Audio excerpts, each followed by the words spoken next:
देखी एक जना फौजी भाई शादी करके नौकरी पे कारगिल में चल गए बाड़े।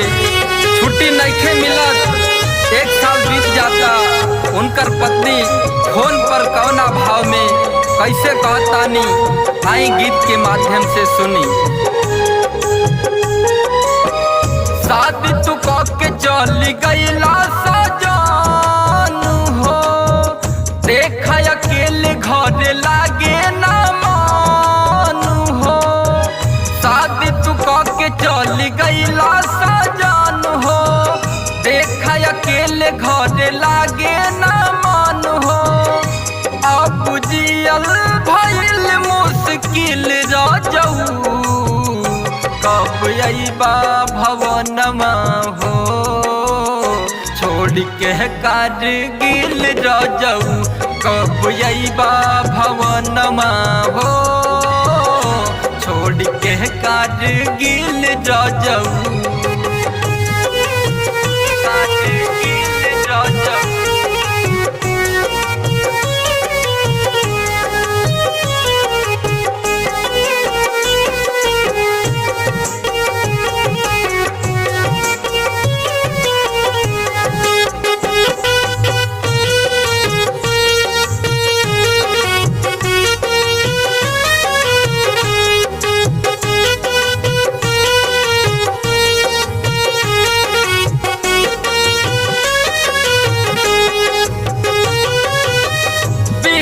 साल नहीं अइला सजनामा, आपन पगली बदेल न धियनमा।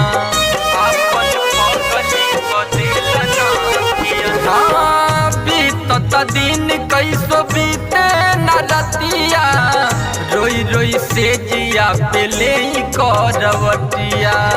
त तुहसे मिले खातिर तड़पता दिल राजऊ, कब अइबा भवनमा हो, छोड़ के कारगिल राजऊ। कब अइबा भवनमा हो, छोड़ के कारगिल राजऊ।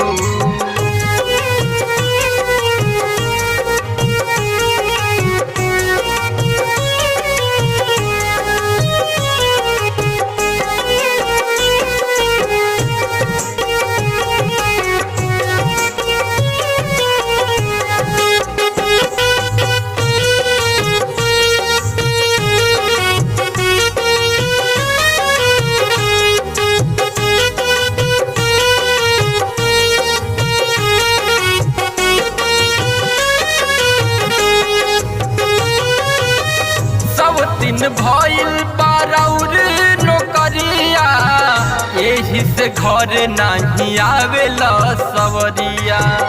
एही से घर नहीं आवेला सवरिया। धर्मेंद्र भोला घर जे नइबा, साचे कहेली साहिल बड़ा पछतैबा। त बोला कबल है जवान राखिसिल राजऊ, कब अइबा भवनमा हो, छोड़ के कारगिल राजऊ। कब अइबा भवनमा हो, छोड़ के कारगिल राजऊ। कब अइबा भवनमा हो, छोड़ के कारगिल राजऊ।